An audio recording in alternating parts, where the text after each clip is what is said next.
Welcome. Glad to be with you tonight. Thanks so much for joining me. This is your host, Brother T. Glad to be back with you tonight. We're going to be discussing, of course, A Course in Miracles. And we're going to be discussing this version of A Course in Miracles, which is A Course in Miracles Society version. This is a Your Text version, which has nothing removed. It is the complete transcription that was shared with Helen Schachman. So we'll be doing that. And also tonight, I'm hoping to be not so technically challenged, to be a little bit more settled tonight as we're going forward. But I really do appreciate you being here.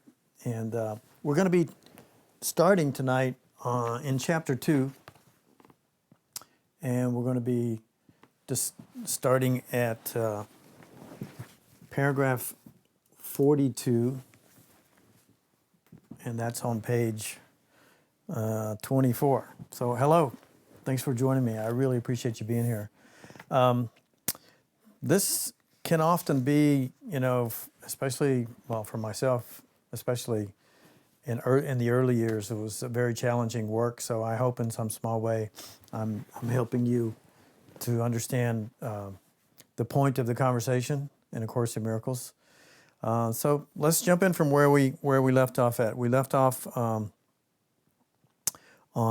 paragraph 41 last week, and we were talking about the bridge. And if you didn't catch that, you can go back, and we kind of made the analogy, or the metaphor, I guess, would be of a tightrope, and how once we have done the work and practiced, we can literally walk across a tightrope without the net, so to speak. And that's really what the Course in Miracles is here to help us do, is help us to become the informed, to express ourselves at a higher consciousness. And that higher consciousness then includes the ability to be in union with our higher self. And that's what we'll be learning about doing, and how we might achieve that in this lifetime. Not the next one or the next one, but in this one that we're in right now. So let's just jump right in. Now we are going to be talking about the atonement. And the atonement, if you might remember, is a chain of forgiveness. And forgiveness in today's lesson, day 65 of the year, and there's 300 more workbook lessons. We've been covering those. You can find those at facebook.com/Course Mastery. And if you would like my page there, you can get notifications when I post a new podcast on A Course in Miracles workbook lessons. And today's lesson was, let me not forget my function. And our function is forgiveness. And so that really is what we are making a commitment to in understanding what forgiveness really is, understanding our function in being the channel for forgiveness, being the expression of forgiveness. And if you want to catch yesterday's discussion on the workbook lesson, 64 and 65, those two lessons, really the discussion has been about forgiveness. And I would love to hear comments or anything you want to share about that as well. So page 24, chapter 2, and paragraph 42.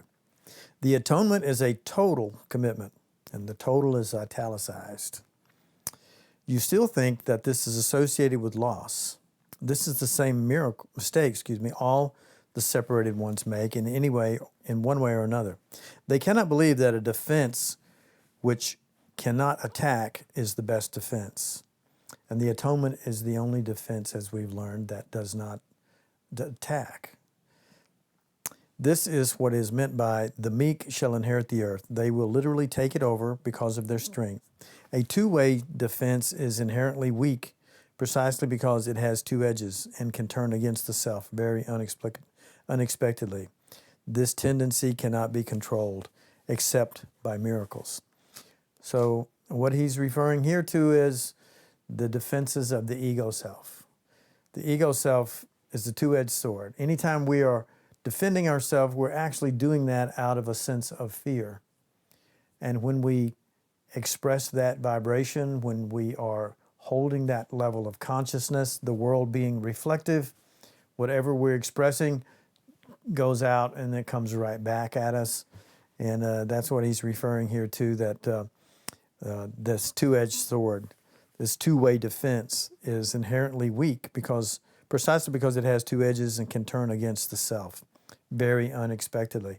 Sometimes we'll express ourselves in some form of anger or some form of all the lower levels of consciousness of the ego self, and it may not return because it's a vibration, so we kind of send it out into the universe, so to speak, and then suddenly it could show up in this lifetime. We may be experiencing things, in fact, I'm sure that we are. We carry forth a karmic,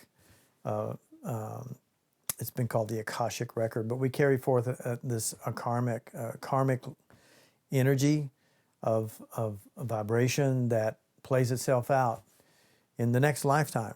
And well, getting off the beaten path a little bit, I will share that it's absolutely possible to completely negate whatever karmic load, if you will, or some people call it a karmic debt. Whatever your karma may have been when you came into this lifetime, it's absolutely within your grasp in this lifetime to neutralize that completely. And so that really doesn't have the power that we might have thought that it had or believed that it had in the past, simply because we are in the shift of the ages, and we're experiencing that right now. It's been going on now for a couple of decades or more, actually, since about 1987. I think since Jesus actually shared A Course in Miracles with us, which was published in the mid-70s. Anyway, let's get back into it. But this two-edged defense is inherently weak precisely because it has two edges and can turn against the self very unexpectedly. He's talking about the small self. This tendency cannot be controlled except by miracles. And we'll start out tonight by defining a miracle once again as a sudden shift of perception. The miracle turns the defense of atonement to the protection of the inner self, which, as it becomes more and more secure, assumes its natural talent of protecting others. This is kind of where we become the salvation of the world, right?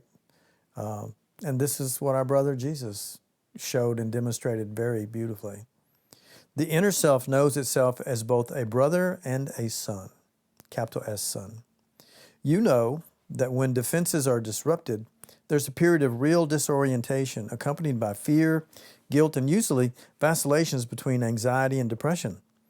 This course is different in that defenses are not being interrupted, but reinterpreted.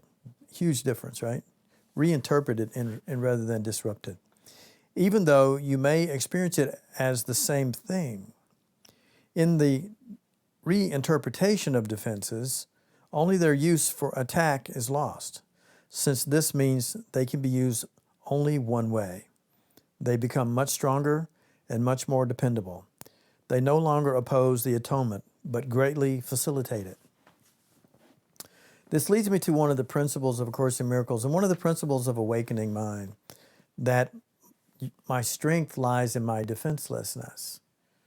So the atonement is a chain of forgiveness. It is us joining with Spirit, with the Holy Spirit, nothing more than our right mind, and being in that meld, joined in mind, being informed, right, as the self, if you will, of the awakening mind, then there is no fear. So you can't be there is no fear in the mind of your higher self. There's no fear in the voice for God. There is no fear. That's a construct of the small ego-separated self. So when we set that self aside, when we ignore that self, and we join in dialogue, in union, in communion with the higher self, in mind, then we begin to express that self As Jesus said, when you see me, you see the Father. That's what he was referring to. And this is all in mind, of course. And then it becomes a physical expression as the awakening self in form, expressing itself in form. And so since this means that defenses, which is my strength lies in my defenselessness is a defense, that it can be used only one way, and they become stronger and much more dependable. They no longer oppose the atonement, but greatly facilitate it. And we're on page 25 now, and the atonement, paragraph 44, can only be accepted within you. You've perceived it largely as external thus far, and that's why your experience of it has been minimal. The reinterpretation of defenses is essential in releasing the inner light. Since the separation, man's defenses have been used almost entirely to defend himself against the atonement and thus maintain the separation. The reason we would defend ourselves against the atonement is because we don't believe that we're invulnerable. The ego self is always teaching us and trying to convince us that we are the body, and that the body is temporary, the body can be victimized, the body can turn against you. So it's at once your salvation and your destruction, if you will. But none of that's true, because you're not the body. You are much, much beyond that, much more beyond what the body could even begin to represent itself. And so what it does represent itself as, however, is the small ego self. But the Holy Spirit, as we've learned, can use the body, use this human self to express in form in a whole new way. As Jesus said, when you see me, you see the Father. Since the separation, man's defenses have been used almost entirely to defend himself against the atonement and thus maintain the separation. They themselves generally see this as a need to protect the body. That's what we were just talking about. The many body fantasies with which men's minds are engaged arise from the distorted belief that the body can be used as a means for attaining atonement. And if we believe, and I'm interjecting here, but if we believe that we're sinners, if we believe that we're guilty and that we have to somehow pay for that, we have to make amends, we have to redeem ourselves through some type of penance. These are all teachings from, well, by and large, almost every religion on the planet. Then that is a form of atonement, just like forgiveness that's been weaponized. And I used this language in a conversation, I think, yesterday in the workbook lesson. Where we have used forgiveness, and it's been used and it's been weaponized to be used against us, and even religious institutions have used it. And the same thing with the atonement. It's been used as a weapon to control people and to manage people, and that's not cool, right? That's not a good thing, right? I want to see if I can look out here. Yeah, okay. So yeah, it's been used, really it's been kind of used against us, all things considered, right? I was just going to try to see if I could kind of keep up with us here technically tonight. I've got something I want to share with you at the end of our discussion. So anyway, let me get back here. So the body, the distorted belief that the body can be used as a means for attaining atonement. And so he's saying this is distorted beliefs. Obviously, he's saying that that's not true. The body can never be used for that purpose. That's the purpose of the ego construct, or the ego self. So perceiving the body as a temple is only the first step in correcting this kind of distortion. I'm going to read that again. Perceiving the body as a temple is only the first step in correcting this kind of distortion. But he is saying it's a first step, perceiving the body as a temple. So we could say loving the body, caring for the body, and recognizing that the body actually is divine. The body is giving us support here in the human realm, in this 3 three-dimensional experience that we are. And so it can absolutely be a first step. It alters part of the misperception, but not all of it. It does recognize, however, that the concept of atonement in physical terms isn't appropriate. However, the next step is to realize that a temple is not a building at all. Its real holiness lies in the inner altar, around which the building is built. The inappropriate emphasis men have put on beautiful church buildings is a sign of their fear of atonement and their unwillingness to reach the altar itself. The real beauty of the temple cannot be seen with the physical eye. The spiritual eye, on the other hand, which is the Holy Spirit. And I love that that conversation about the spiritual eye was taken out of the Foundation for Inner Peace version, which was the blue book that most people have studied and recognize as the Course in Miracles. But the conversation and even that language of the spiritual eye had been deleted from that.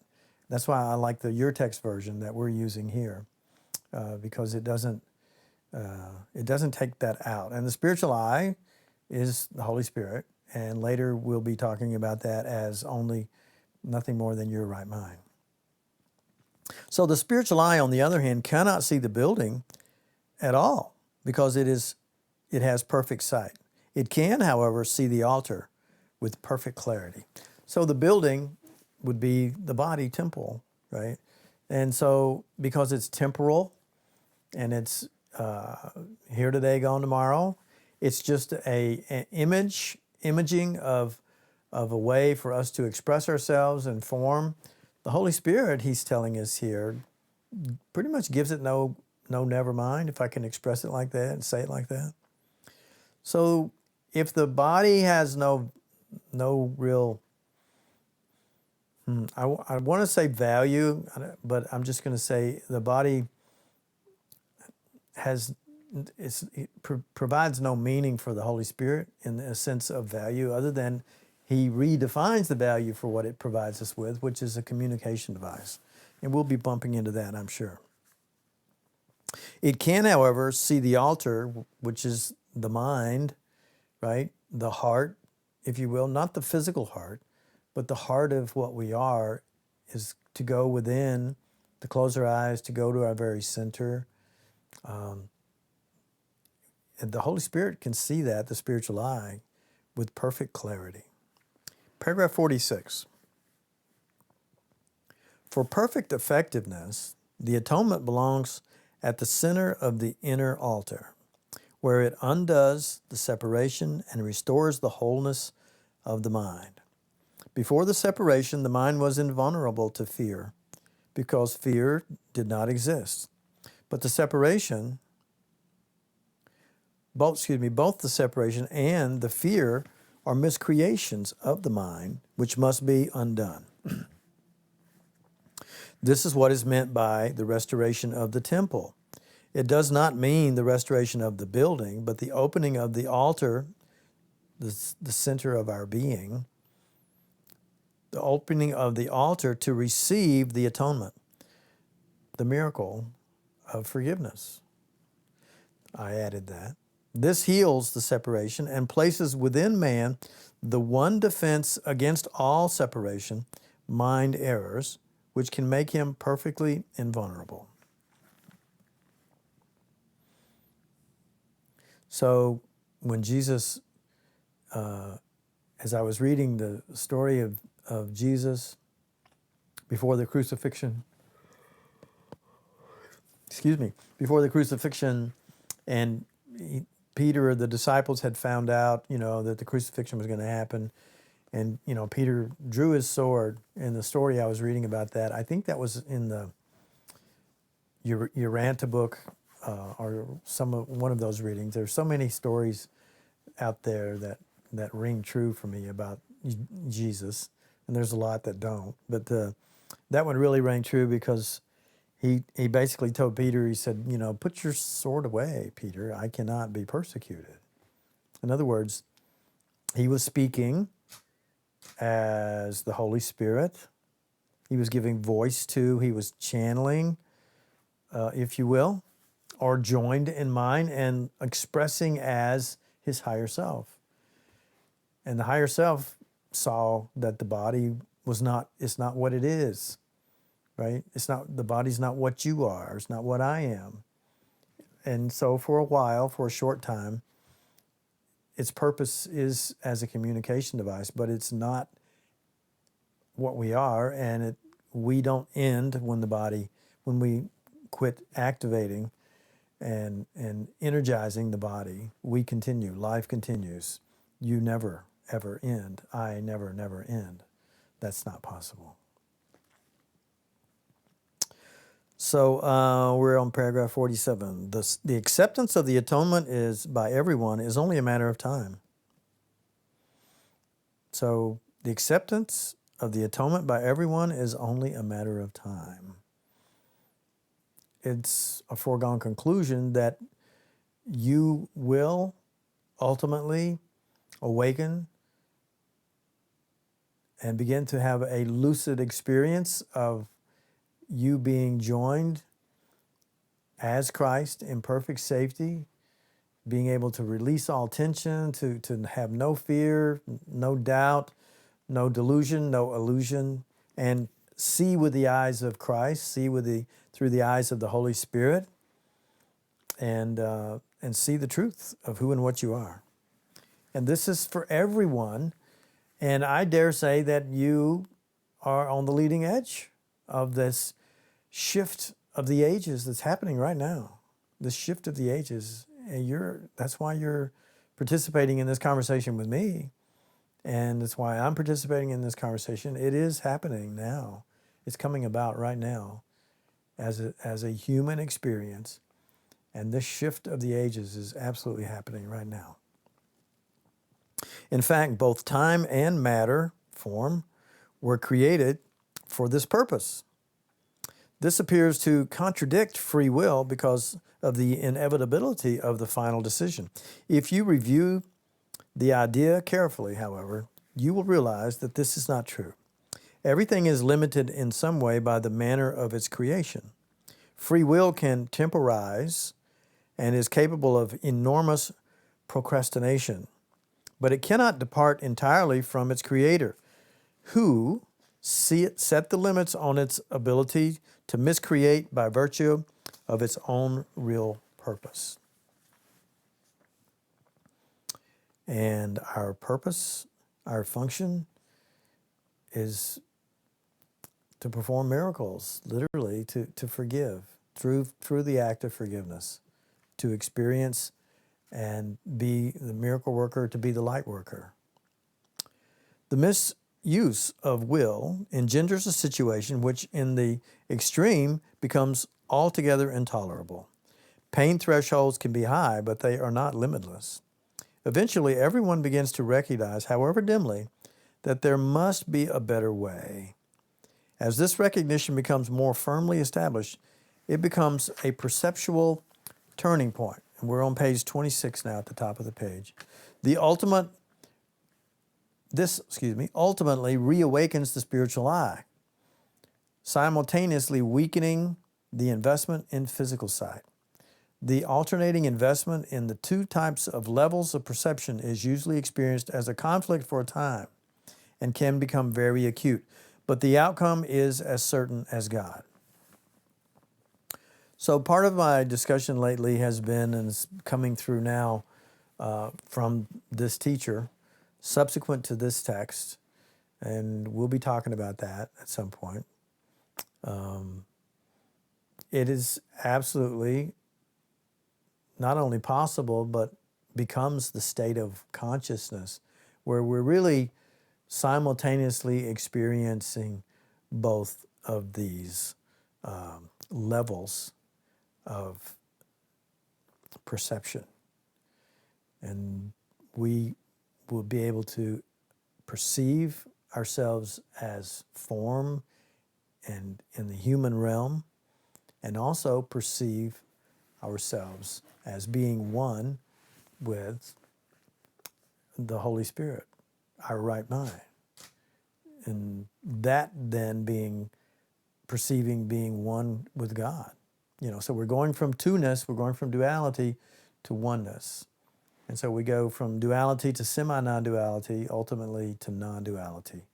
And then ultimately the last step in the Course in Miracles leads us there is pure non-duality. God is. So if God is, you are, then you are God. On a level that we're not quite ready to navigate just yet. Remember the tightrope from last week that ultimately we've got to practice in order to ultimately cross that bridge without the safety net, right? With no defenses, right? We wouldn't need the defense of the safety net, and we could be on the top floor of the tallest building and a line strung between two buildings, and we can walk across that line. Because now that line, what it appears to anyone else, is a wide bridge as far as we're concerned, because we are one with the spiritual I. We are one with the Holy Spirit. We are one with our higher self, capital S self. We are then and only that expression. And I think that's all really good news. So the spiritual eye cannot see error and merely looks for atonement. All the solutions which the physical eye seek dissolve in its sight. The spiritual eye, which looks within, recognizes immediately that the altar has been defiled and needs to be repaired and protected. What's the altar?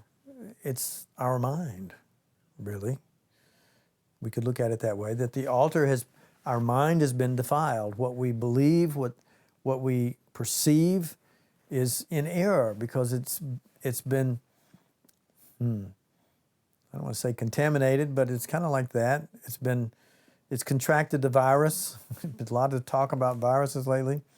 We've kind of contracted the virus of misperception, and it's been infectious in all of our experiences.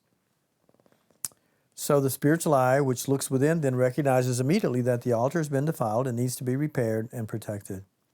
Perfectly aware of the right, in italics, aware of the right defense, it, the spiritual eye, passes over all others, all other defenses, anything born of fear or guilt or shame or anger or hatred or depression or anxiety or pride. All of those are misperceptions. All of those are defenses, really.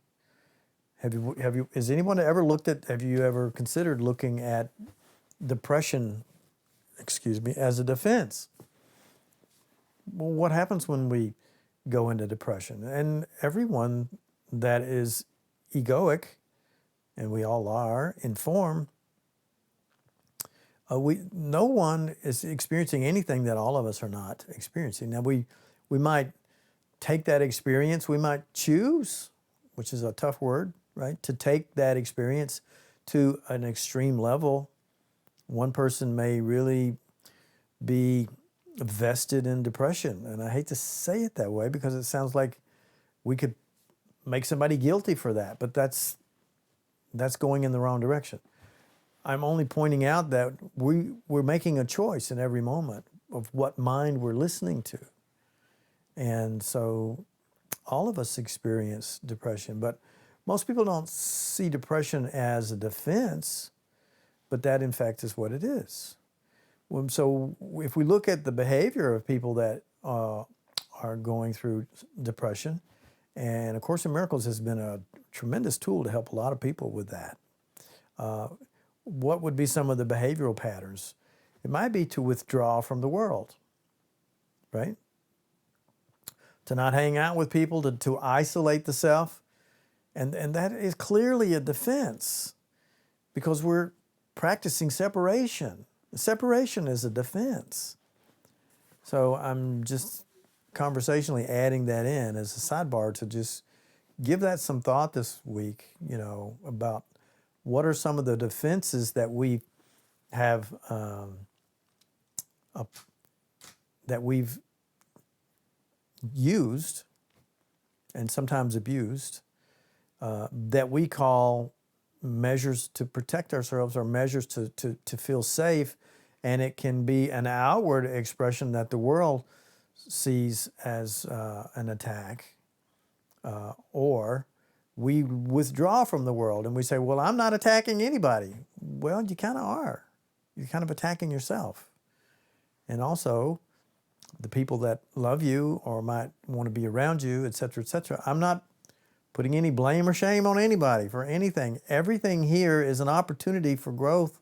Every experience that the ego is, the Holy Spirit can rectify that. And that's what we're learning. He's literally telling us right here that the spiritual eye, that all the solutions which the physical eyes seek, dissolve in its sight. All defenses dissolve in its sight. So the spiritual eye, which looks within, recognizes immediately that the altar has been defiled and needs to be repaired and protected, perfectly aware of the right defense. It passes over all others, saying that the right defense is the atonement, which is the only defense that does not attack. It passes over all the other defenses, looking past error to truth. Because of the real strength of the spiritual eye's vision, it pulls the will into its service and impels the mind to concur. This reestablishes the true power of the will and makes it increasingly unable to tolerate delay. The mind then realizes with increasing certainty that delay is only a way of increasing unnecessary pain, which it need not tolerate at all. The pain, their threshold drops accordingly, and the mind becomes increasingly sensitive to what it would once have regarded as very minor intrusions of discomfort.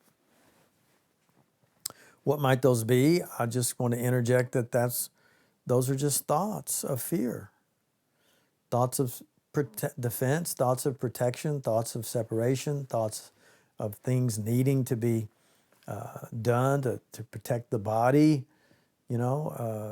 This constant working of the mind and the thought system to control the world, control everything that we experience, control the very next moment of our experience. So paragraph 50. The children of God, which is all of us, are entitled to perfect comfort. Sounds good to me, right? Which comes from a sense of perfect trust. Until they achieve this, they waste themselves and their true creative powers on useless attempts to make themselves more comfortable by inappropriate means. But the real means is already provided and does not involve any effort at all. So we really spend a lot of time attempting to make ourselves comfortable, which is to feel safe, to build walls around ourselves, to construct a castle of safety. It can look like the right amount of insurance. It can look like the right relationships. It can look like going to the right spiritual center or church. It can look like having the right kind of home and living in the right town, living in the right state, living in the right country. It can look like all of the things that the ego self does to work towards being the idealized self, to have everything that it needs. Friends that agree with our construct of what should and shouldn't be, all of the meaning that we're giving, all of the events in the world.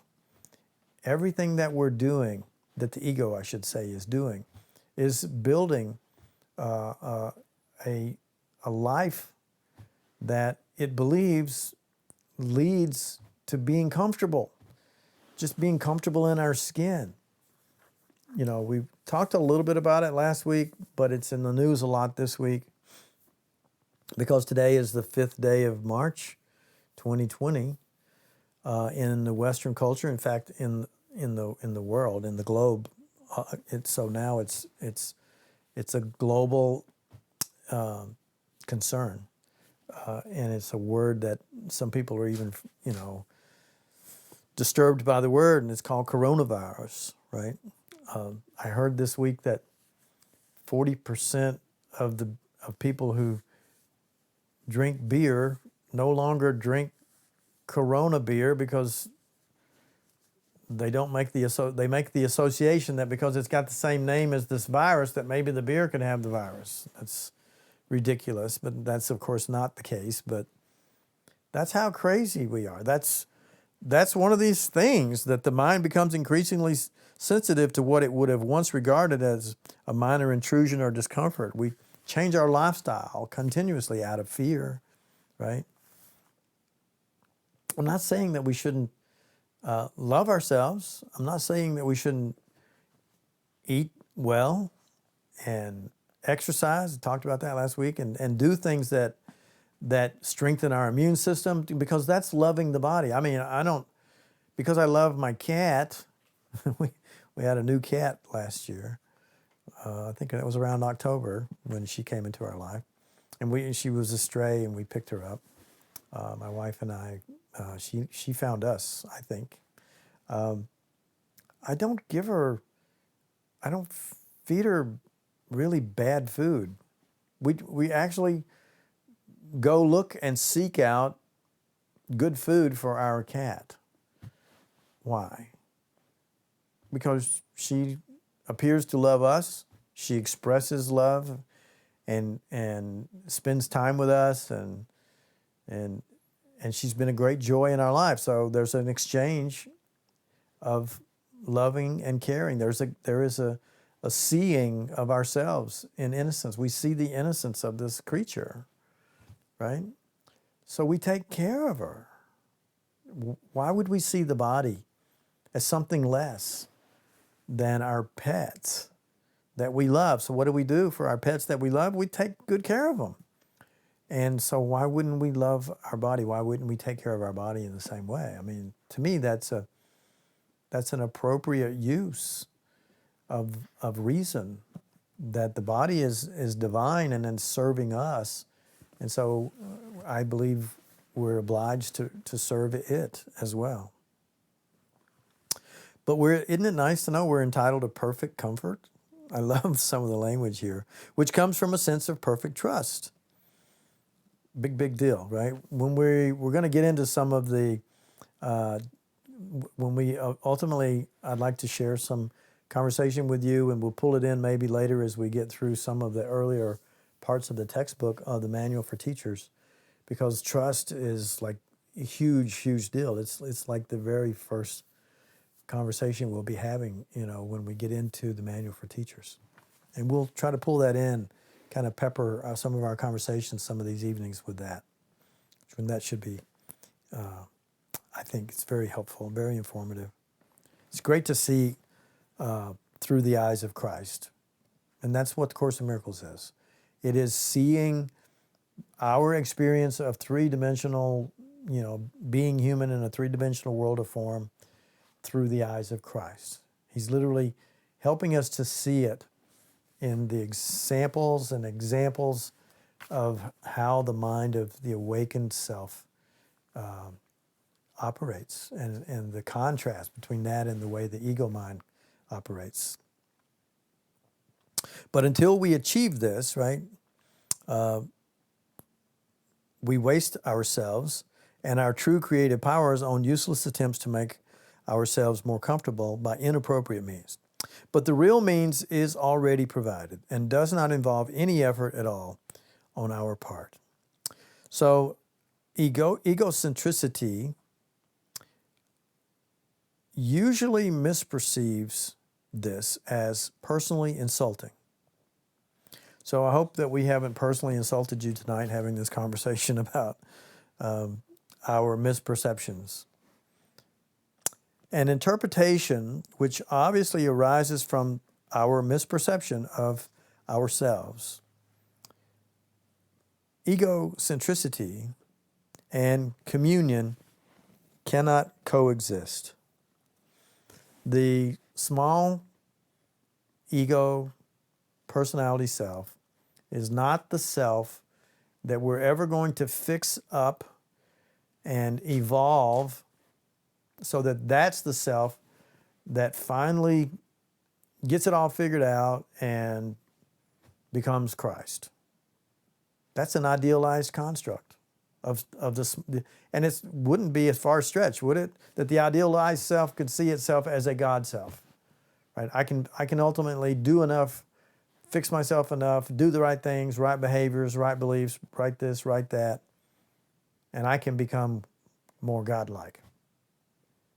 See, that self is all egocentric. Another word we have for that is narcissistic, right? But he's using the word egocentricity, and communion cannot exist because that small separated self is not who you are, not in truth. No more than the small sleeping self that I refer to often in discussion of the workbook lessons. Because the small sleeping self, and we'll be talking about that here too, and we do and have, the small sleeping self is, you don't see that as who you really are, right? I mean, you don't mind letting it go when you wake up and you don't try to bring that small-minded self into this experience because it's just a sliver of intelligence compared to what you are now as the ego self. And this self is just a sliver of intelligence, if you will, of mind that when compared to your true self. And so your true self is not bringing this self into the experience of being enlightened in form. So here we are.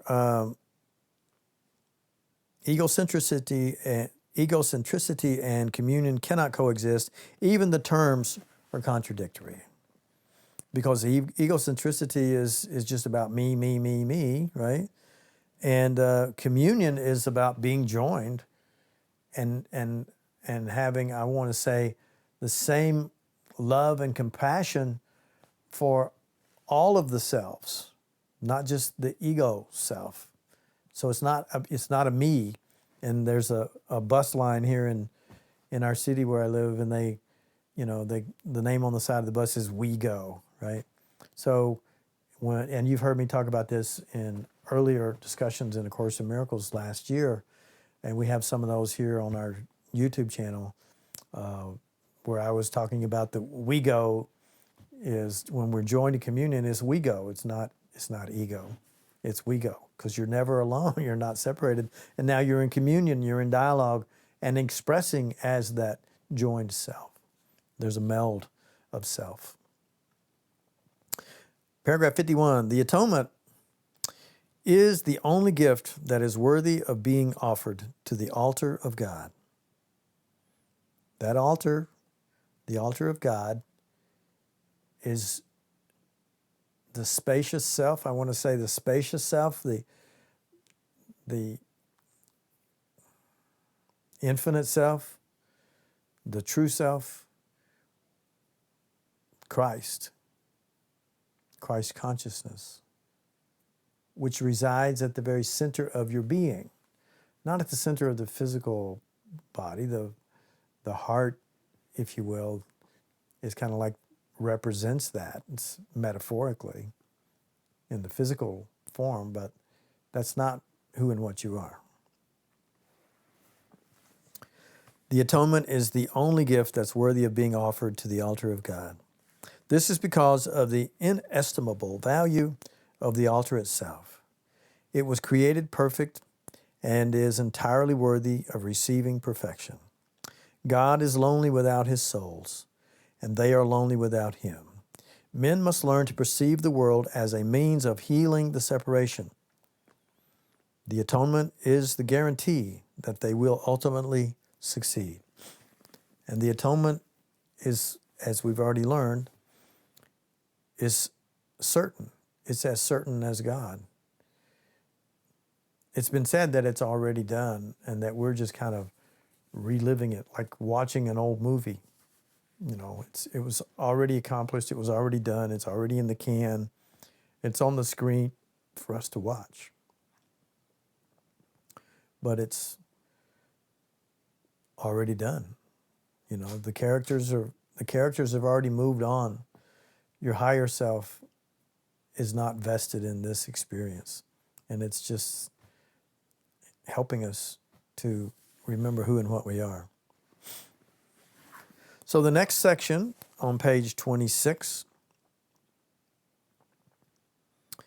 is paragraph 52, section 3, healing as release from fear. So we're absolutely laying a solid foundation now on the process that we are going through. And we've been going through it.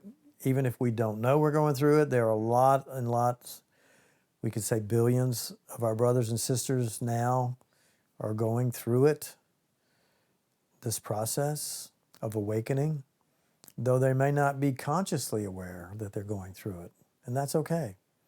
And I realize now, after many years, that I was being nudged along. Yeah, I was being guided by my inner voice.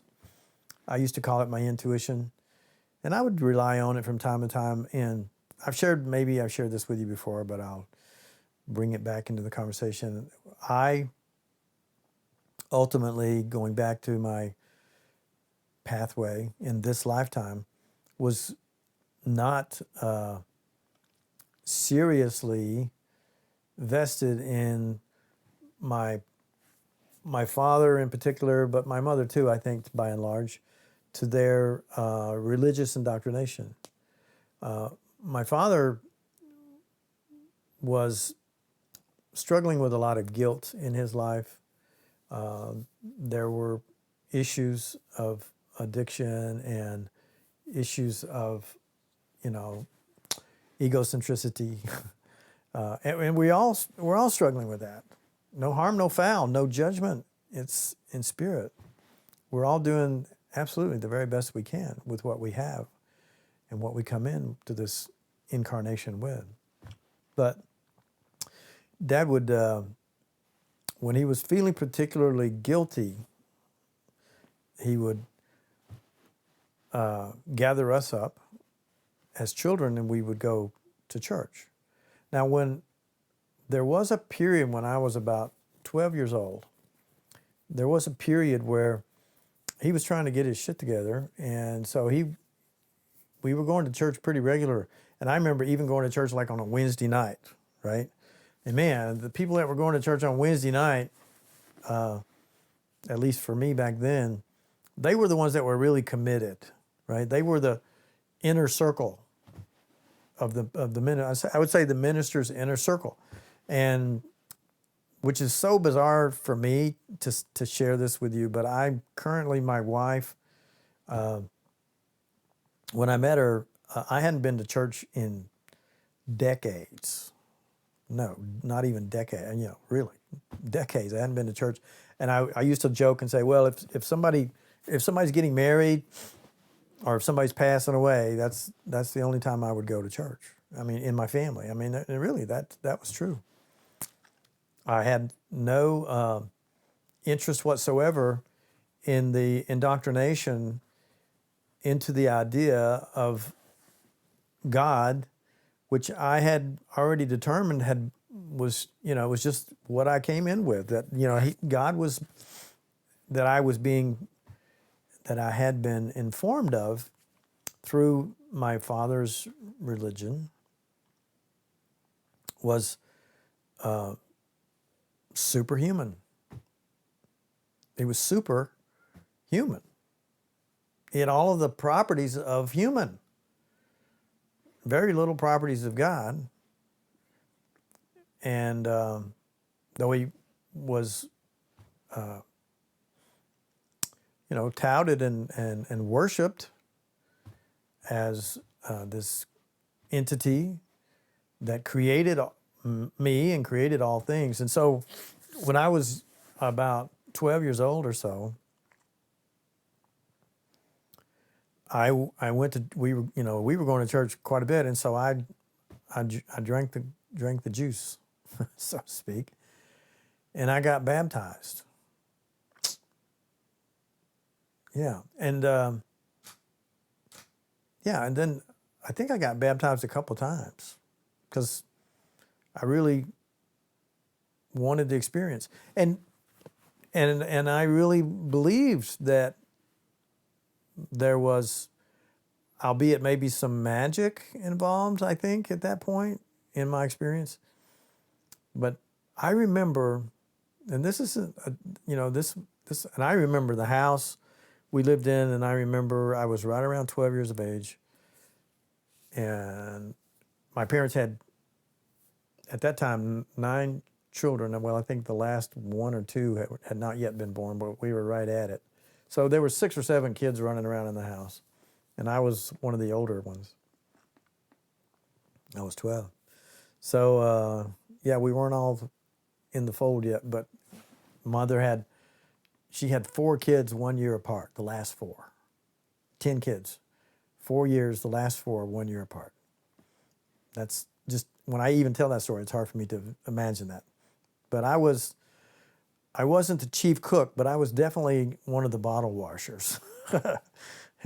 And we didn't have, back then we didn't have like Pampers. It was cloth diapers. And you washed them and you recycled them. And so once they were soiled, they would go in the bucket, and then my sister and I, but usually mostly me, it seemed like it, I'll have to ask her how often she remember, because I know she was participating. She was 2 years older than me. She was the oldest child, and I was the oldest son. That we were washing these dirty, these crappy diapers. So we were washing bottles and preparing bottles, and we were doing diapers. And so imagine 4 years in a row of new infants coming into our life, right? I'm sitting here telling you this story, and I'm just like, wow, right? That was crazy land, right? So, yeah, I can see why I was going to church. And I can see why my parents were going to church, right? Because there's some comfort in absolutely some comfort in believing that we are loved by a power greater than ourselves. There's absolutely nothing wrong with that. And there's other stories I could bring to the conversation, but I'll leave it at that. But the point is that went to church, and I think it was a Wednesday night. It seems to me that it was like in the evening. I know it was in the evening. But it could have been a Sunday night. But we were doing the Sunday morning, Sunday night, Wednesday night, Christian theology. And the preacher was, I guess, pretty good. My dad was into it. And I'm going to say 30, 40 people, maybe 50 people on the evening event. Might have been maybe 25, 30. And so they would call people down to the front of the room, and they would baptize. You'd get baptized. So I did that. And but the interesting thing is, I remember very clearly the next morning when I woke up, I was kind of astounded because it felt like I was taller. I mean, that was the sensation that I had. Somehow I was taller. And maybe it was because I had made a commitment to something for the first time in my life. Made it my own commitment, if you will, to something. I was making my own decision. Was I coerced? Well, yeah. By and large, right? We're all coerced all day long, right? We're always being abused. We're being manipulated. We're being used. That's what the ego does. We do that with other people. That's why one of our practices is no people pleasing, right? Because you're manipulating people when you're pleasing them. You're doing it to get something. If the ego is doing it, right? It's like we're acting out, and we're really good at it. All this love and care and concern, and then when somebody steps on your toe, suddenly you're ready to fire off a round at them. It's like it's the way the ego operates, and we're going to be reading it in here. But basically, I'll let the genie out of the bottle. But it's like somewhere between suspicious and vicious, right? That's how the ego operates. It operates between being suspicious and vicious. And it's cold, and it's callous, and it's crazy, and it manipulates. But that was my experience. I mean, I woke up the next morning, and I think I was all like in a freshman in high school. I was all like 4'7", weighed about 75 pounds as a freshman in the ninth grade, right? But the deal was, when I got up the next morning, I felt like I had grown somehow, and it felt like a physical experience, but it definitely felt like a mental experience for certain, right? No doubt. So I have to grab a bottle of water, so forgive me. I'll be right back. So, whoop, I'm leaving the chair, and I dropped my phone. But you can still hear my voice, so I'm going to go here. Yep, we're still reading this book. So next week, we're going to be discussing on page 26, section 3, and it's paragraph 52. Paragraph 52 next week. So mark your book, page 26, section 3, Healing as Release from Fear, paragraph 52. So we have just 1 or 2 more minutes here.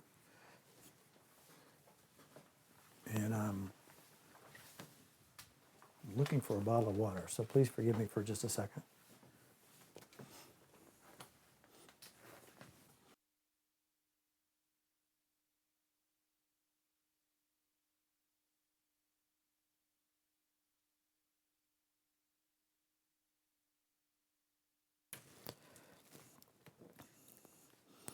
So, we take these childhood experiences and we bring them with us all through our life. So as I'm sharing this story tonight, it's like I was right back there, 12 years old. Interesting, huh? So we really are timeless, and we are the experiences. We've learned those things about ourselves in our journey through A Course in Miracles.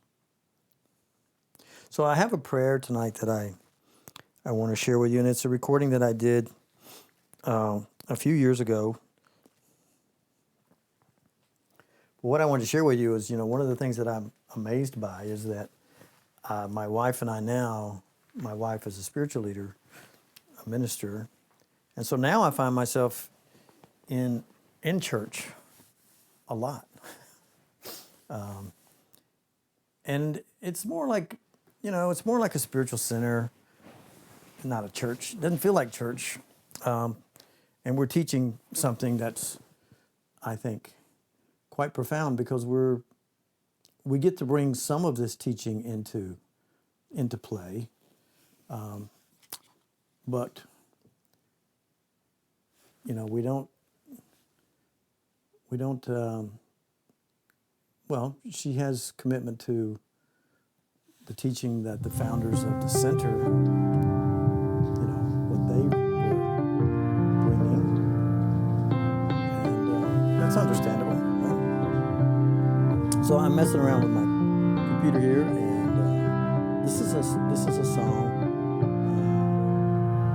and it was sung by Lori Lefevre, and we were at a spiritual center up in Toledo, Forgive us Ohio, our illusions, Father, and help us to accept our true relationship with you, in which there are no illusions, and where none can ever enter. something that she shared. Our holiness is yours. What can there be in us that needs forgiveness when yours is perfect? The sleep of forgetfulness is only the unwillingness to remember your forgiveness and your love. God bless. We'll see you next week. Let us not wander to temptation, for the temptation of the Son of God is not your will. And let us receive only what you have given, and accept but this into the minds which you created and which you love. Amen.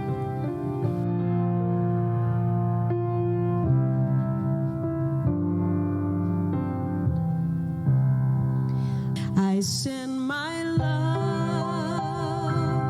over the mountains. I send my love over the sea. I send my love into the heavens.